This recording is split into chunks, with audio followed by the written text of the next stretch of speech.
నమస్తే. ఈరోజు మనతో చాలా విశిష్టమైన వ్యక్తి ఉన్నారు. 2 తెలుగు రాష్ట్రాలకి సంబంధించిన మెగా ఫ్యామిలీ అందరికీ ఈరోజు పండగ కానుంది. ఆవిడెవరో కాదు, ముద్దుగా అందరూ అంజనమ్మ అని పిలుచుకునే మన చిరంజీవి గారి తల్లిగారైన అంజనాదేవి గారు. అమ్మ నమస్తే. నమస్తే అండి. అమ్మ సినీ కళామ తల్లికి 3 స్టార్స్ని ఇచ్చారు. అదేవిధంగా 6 మళ్ళీ యువతరాన్ని ఇచ్చారు. సో ఇప్పుడు మనం పవన్ కళ్యాణ్ గారు డిప్యూటీ సీఎంగా బాధ్యతలు తీసుకొని 100 రోజులు గడుస్తూ ఉంది. సో దీని మీద మీ మనోభావాలు చెప్పండి. ఎలా ఫీల్ అవుతున్నారు? ఎంత కష్టపడ్డాడు అంత వాడికి సుఖం వచ్చింది పాపం. ఇప్పుడు అంత కష్టపడాలి కదా, ఇంకా ఎక్కువ కష్టపడాలి. ఇదివరకు అంతా కష్టపడ్డాడు, ఇప్పుడు ఇంకా ఎక్కువ బాధ్యత తీసుకొని బాధ్యత ఎక్కువైంది ఇప్పుడు వాడికి. మీ ఇంటి చిన్నోడు రాష్ట్ర ప్రజలందరికీ పెద్దన్న అయ్యాడు. దీన్ని ఎలా భావిస్తున్నారు? ఆయన బాధ్యతలు సంతోషంగా ఉంది. అంత కష్టపడ్డా వాడికి భగవంతుడు మంచి ఇది ఇచ్చాడు, అదృష్టం. ప్రజలకు సేవ చేసే భాగ్యం ప్రసాదించాడు. 10 ఏళ్ళు అవుతుంది ఇప్పటికి ఆయన స్థాపించి. 10 ఏళ్ళ నుంచి ఇంటికి దూరంగా చాలా పీక్లో ఉన్నటువంటి కెరీర్ని పక్కన పెట్టి రాత్రింబవళ్ళు ప్రజలతోనే ఉంటూ ఆయన ఎక్కడ ఉంటే అక్కడ,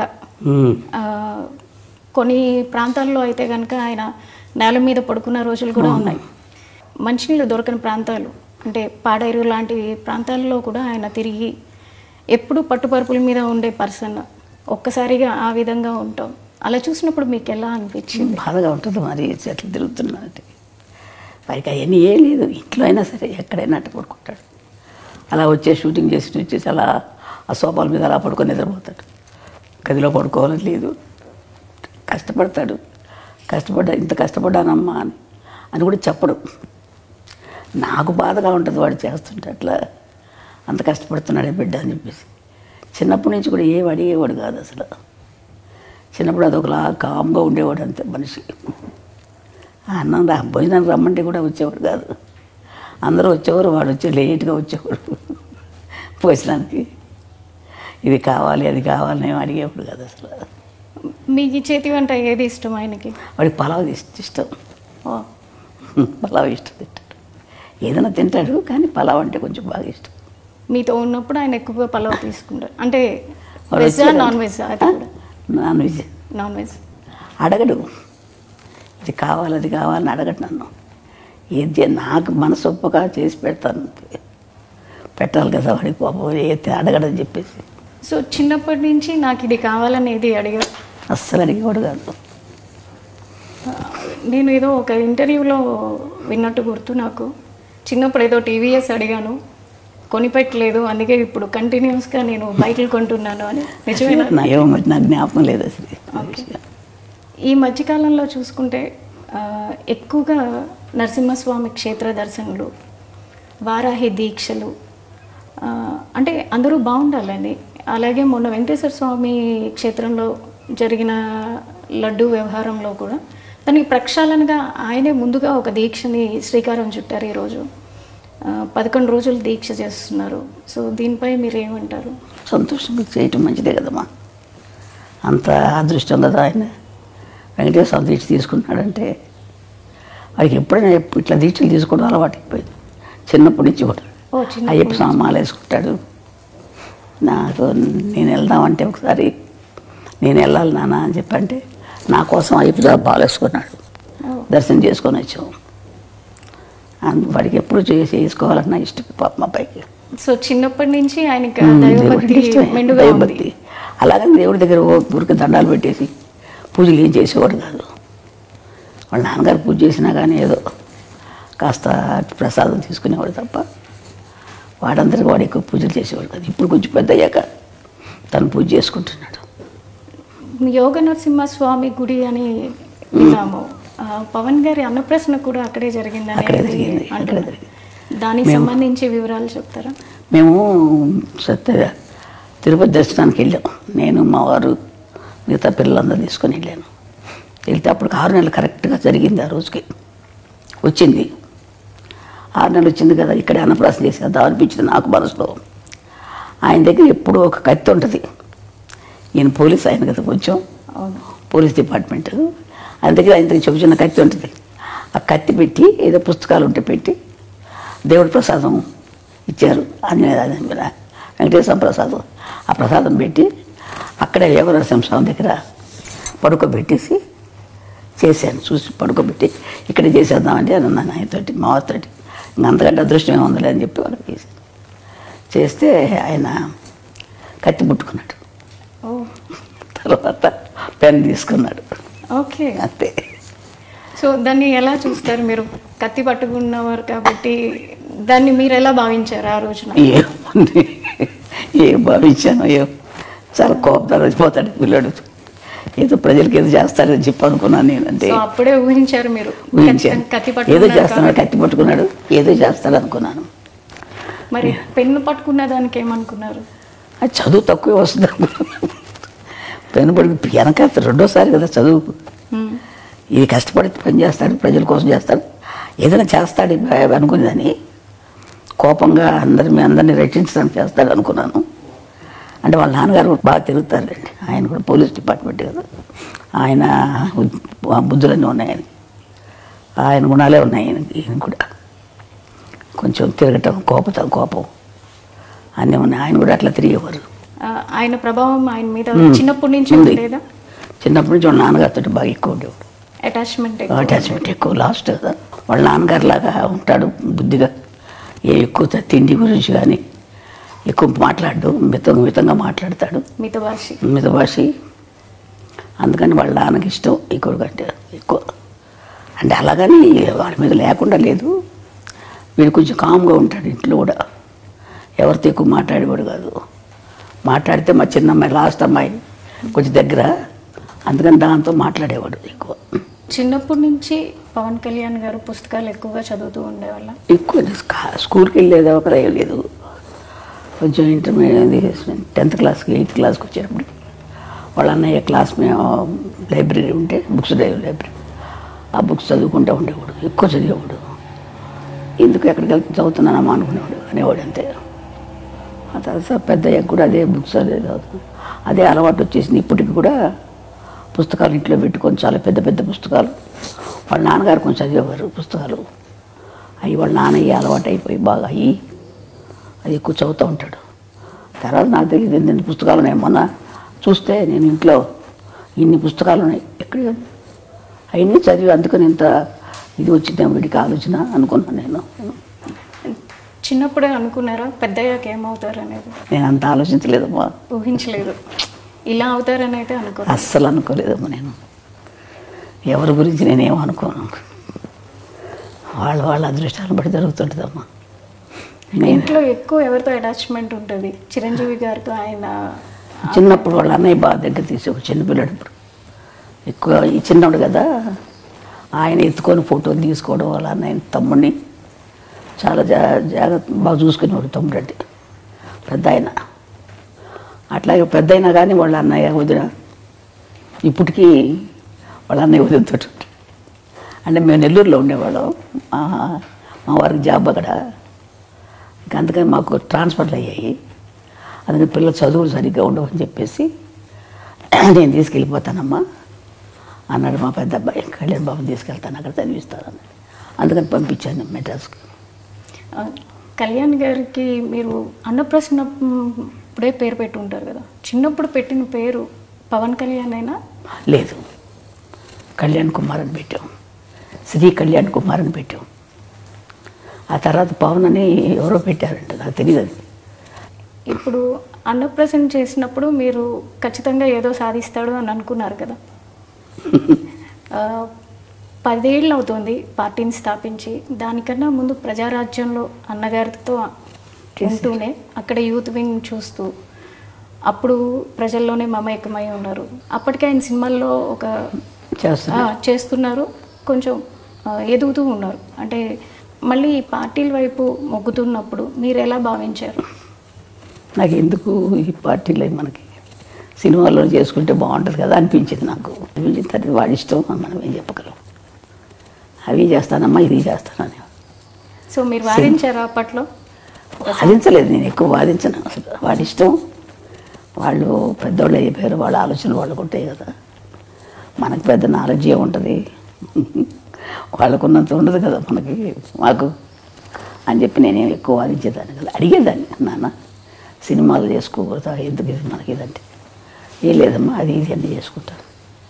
సో కొన్ని ఇంటర్వ్యూల్లో చిరంజీవి గారు కూడా ఒకానొక టైంలో ఏమైపోతాడో, కళ్యాణ్ గారు ఎక్కువగా పుస్తకాలు చదవటం, ఎక్కడన్నా ఏదైనా చిన్న అన్యాయం జరిగినా దాని వైపు ఆయన మొగ్గు చూపడం, ముందు దూకుతాడు దాన్ని. అది చూసిన తర్వాత నేను ఒకానొక టైంలో ఎక్కడ ఒక రెబల్ అయిపోతారో అని భయపడిన రోజులు కూడా ఉన్నాయి అన్నారు. సో మీరు కూడా అట్లా ఏమన్నా? నేను లేనప్పుడు దగ్గర లేను, మేము నెల్లూరులో ఉండేవాళ్ళు, మాకు తెలియదు, అది వాళ్ళ అన్నయ్య తెలుసు. సో ఇప్పుడు ఎట్లా చూస్తున్నారు అంటే ఈ 10 years ఫ్యామిలీని వదిలేసి ఆయన ఉండి కష్టపడి ఇప్పుడు డిప్యూటీ సీఎంగా ఉండి వచ్చిన వెంటనే ఆయన మార్క్ ఎక్కడైనా చూపిస్తారు. మొన్న వరదల్లో చూసుకుంటే కనుక వచ్చిన రోజే ఆయన వచ్చిన వెంటనే ఇమ్మీడియట్ యాక్షన్ చూపించారు. వచ్చాను, తను పని చేసుకున్నారు. అట్లాగే ఎన్నైతే మనకి పంచాయతీలు ఉన్నాయో ప్రతి పంచాయతీకి డబ్బు అందాలన్న ఉద్దేశంతో ఆయన పంచాయతీలకి డైరెక్ట్గా అమౌంట్ని డొనేట్ చేయడం జరిగింది. సో ఆయన మార్క్ ప్రతి చోట కనిపిస్తుంది పొలిటికల్గా. ఇంతకుముందు మీరు చాలామంది రాజకీయ వ్యక్తులను చూసుంటారు, ఇప్పుడు ఆయన చేస్తున్న విధానాన్ని చూస్తున్నారు, అది మీకు ఎట్లా అనిపిస్తుంది? మా అబ్బాయి మంచి పని చేస్తున్నాడు అనిపించింది నాకు. వాడు ప్రజలు సేవ చేస్తున్నాడు, చాలా సంతోషం. ప్రజలకు సేవ చేయాలి కదమ్మా, మనకున్నది మనం తింటాం కాదు కదా, నలుగురు పెడితేనే కదా మంచిది, సహాయం చేస్తేనే కదా. అంతే, ఎంతసేపు ఇంకా మనం ఉంది కదా అని మనమే తినేస్తూ ఉంటే వాళ్ళకి సహాయం లేకుండా ఎంతమంది అల్లాడుతున్నారు జనాలు పాపం. మన పాటికి మన జరిగినప్పుడు ఎంత బాధ కలిగిందో నాకు అసలు అయితే. అది కానీ తర్వాత ఇంకొక ఊరు కేరళనా ఇక్కడ ముందు కేరళలో మైనాడులో అక్కడ జరిగినా కానీ ఎంత బాధ కలిగింది, ఎంతో అల్లాడిపోయారు బిడ్డలు, చంటి బిడ్డలు, వాళ్ళు వీళ్ళు ఎంత బాధలు పడిపోయి ఉంటారు. అదే నేను ఊహించుకుంటే నాకు ఎంత బాధగా ఉంటుందో అనిపిస్తున్నాను. చూస్తుంటాను టీవీలో వార్తలు, చాలా బాధ కలుగుతాము. అలాంటి వాళ్ళకి సేవ చేయాలి, తప్పదు. ఏదో మనకు శక్తి కొద్ది మనం చేస్తే మంచిదే కదా, వాళ్ళకి సహాయం చేస్తే.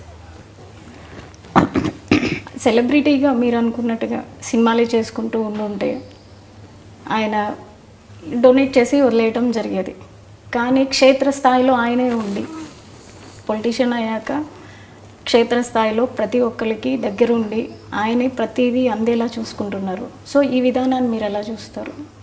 మంచి విధానం కదా మాది, వాటికి చేసేది మంచి విధానమే. అందరికీ కూడా సర్దుకుంటాం, అందరికి సహాయం చేయటం అనేది అంత కలిసి అంత బుద్ధి పుట్టాలి కదా చేయటానికి, అంత ఆలోచన రావాలి కదా.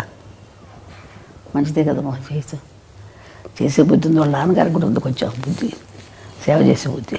కళ్యాణ్ గారి ప్రస్థానం చూసుకుంటే అటు కెరీర్ వైజ్ కానీ ఇటు పొలిటికల్గా కానీ ఆయన మీద వాళ్ళ తండ్రి గారి ప్రభావం ఎక్కువ ఉందనుకుంటున్నారా, లేదా ఇంకెవరైనా ప్రేరేపణ ఉంది అనేది? ఇంకేం లేదు, వాళ్ళ నాన్నగారి ప్రభావం ఎక్కువ ఉంది. ఆయన ఇట్లాగే దాన ధర్మాలు చేసి సహాయం చేసేవారు, అందరికీ చేసేవారు. అదే బుద్ధి ఈయనకి కూడా వచ్చింది కొంచెం. అంటే అందరికి ముగ్గురికి ఉంది కొంచెం. ఈయన ఎక్కువ రాజకీయాలు ఉండబట్టి ఎక్కువగా కలిగేసుకుంటారు. సినిమా ఫీల్డ్లో ఉండగా కూడా అందరికీ సహాయం చేసేవారు, సినిమాలు యాక్ట్ చేసేటప్పుడు కూడా. ఇప్పుడు మీరు డిప్యూటీ సీఎంగా మీ అబ్బాయిని చూస్తున్నారు, తర్వాత నెక్స్ట్ ఇంకేమన్నా ఎదగాలని అనుకుంటున్నారా? ఏ స్థాయిలో మీ అబ్బాయిని చూడాలనుకుంటున్నారు? నేను అంత ఆశ లేదమ్మా నాకు, నేను అంత ఆశపడలేదు, అంత ఆలోచించలేదు. దేవుడు ఎలా చేస్తారో జరుగుతుంది అంతే. అంటే నేషనల్ వైడ్గా కూడా ఆయన మార్క్ పొలిటీషియన్గా మిగతా పొలిటీషియన్తో కంపేర్ చేసుకుంటే కనుక కళ్యాణ్ బాబు గారు వెళ్తున్న విధానం కావచ్చు, అటు డివోషనల్గా కావచ్చు, బీజేపీతో అలయన్స్ అవటం వల్ల కావచ్చు, ప్రతి ఒక్కరిలోనూ ఒక చైతన్యం వస్తుంది. సో ఆయన నేషనల్ లీడర్గా ఎదగాలని మీరు కూడా అందరితో పాటు ఆశిస్తున్నారు అనుకుంటా. వాడు ఇప్పుడు అనుకోలేదు కదా ఇలా ఇప్పుడు సీఎం అవుతాడు, అదే అలా జరుగుతుంది, ఆటోమేటిక్గా అవి జరుగుతాయి అట్లా. అంతే కదా, మనం ఆలోచించేది కొద్దిగా జరగవు కదా. దేవుడు ఎట్లా చేసుకుంటారు, భగవంతుడు ఎట్లా చేస్తాడు అట్లా చెప్తాడు. పవన్ కళ్యాణ్ గారు వారి తండ్రి గారైన వెంకట్రావు గారి నుంచి చాలా వరకు ఆయన బుద్ధులే క్యారీ ఫార్వర్డ్ అయినాయి అని మీరు చెప్పారు. అదేవిధంగా ఆయన వెళ్ళే పద్ధతిలోనే కళ్యాణ్ గారు కూడా ఎక్కువగా వెళ్తూ ఉంటారు. కళ్యాణ్ గారికి చిన్నప్పుడు వారి తండ్రితో ఏ విధమైనటువంటి బాండింగ్ ఉండేది? ఎక్కువ ఆయనతోటి బాగానే ఉండేవాడు. చిన్నప్పుడు కొంచెం పట్టుదల ఎక్కువైంది పిల్లడికి. ఏదైనా సరే నాకు ఇది కావాలంటే కావాలంతే, చెయ్యాలనుకుంటే చేస్తాడు. ఆ పట్టుదల ఉంది. ఒకసారి మా అమ్మగారు ఊరు మా మొగల్తూరు, వెస్ట్ గోదావరి మొగల్తూరుకి ఆయన నేను తీసుకెళ్తానని చెప్పి ఆయన వెళ్తున్నారు. మా వారు మా అమ్మ వాళ్ళ ఇంటికి వెళ్తుంటే ఈయనకి రమ్మని చెప్పారు. అందరం వెళ్దాం అనుకుంటే ఆ రోజు ఇంకెందుకులే ఇప్పుడు వెళ్తాం అని చెప్పేసి మానుకోవాల్సి వచ్చింది. ఏదో కొంచెం కారణాల వల్ల మానుకున్నా అంటే, కాదు నాన్న వెళ్ళాల్సిందని చెప్పి పట్టుబట్టాడు. చెప్తుంటే వినేవాడు కాదు, మొండికి ఎత్తేసేవాడు. వెళ్ళాలి, తప్పదు నాన్న, తీసుకెళ్తాను. వద్దురా నాన్న తర్వాత వెళ్దాం మనం అంటే ఇన్నే వచ్చి అమ్మ కొట్టారు. కొట్టిన తర్వాత అప్పుడు మానేశాడు. పట్టుదల ఎక్కువ చిన్నప్పటి నుంచి కూడా. ఇది చెయ్యాలంటే చేసేసేవాడు అంతే. మరి మా ఫోన్లే ఎందుకులే నువ్వు ఊరుకోడు. ఇప్పుడు అదే పట్టుదల వచ్చింది అడిగి, ఏదైనా చేయాలని కూడా చేస్తాడు. అదే పట్టుదల ఇప్పుడు ఈ స్థాయికి రావడానికి కారణమవుతుందని మేము కూడా అంతే నమ్ముతున్నాం.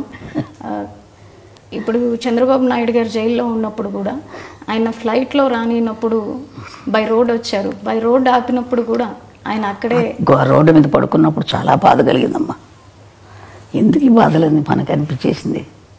రోడ్డు మీద పడుకున్నాడు కదా, అబ్బా చాలా బాధ కలిగింది నాకు. ఎందుకు ఈ బాధలు, రోడ్డు మీద అలా పడుకోవాలా అని అనిపించేది. రాదు కార్లలో ఇచ్చేవాడు కాదు, నడిచి వెళ్ళేవాడు. అవును, కానీ సక్సెస్ చూసాక ఎట్లా అనిపించింది? ఆనందం, సంతోషంగా ఉంటుంది.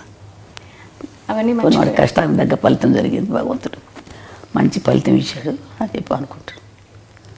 వాడు కష్టపడ్డాడు, మంచి జీవితం ఇచ్చారు. వాడు ఇప్పుడు ఇంకా ఎక్కువ కష్టం ఇచ్చాడు. అప్పుడు కంటే ఎక్కువ కష్టం, ఎక్కువ బాధ్యతే కదా. మీరు ఇంకా పవన్ కళ్యాణ్ గారు ఉన్నత శిఖరాలకి వెళ్ళాలని కోరుకుంటున్నారు కదా. ఎవరికైనా ఏ తల్లిదైనా మంచి వృద్ధిలోకి రావాలని ఉంటుంది కదమ్మా. ఏ తల్లిదండ్రులైనా కోరుకుంటారు కదా బిడ్డలు మంచి వృద్ధిలోకి రావాలి. అదేవిధంగా నాకు కూడా ఉంది, బిడ్డలు మంచి వృద్ధిలోకి రావాలి, బాగుండాలని. అదే నేను కూడా కోరుకుంటాను ఆ విధంగా. నేను సరే అమ్మా, థ్యాంక్ యూ సో మచ్. మీ సమయాన్ని మాకు ఇచ్చి తల్లి పవన్ కళ్యాణ్ గారి గురించి తెలియని విషయాలన్నీ మాకు తెలియజేసినందుకు ధన్యవాదాలు. సరే తల్లి.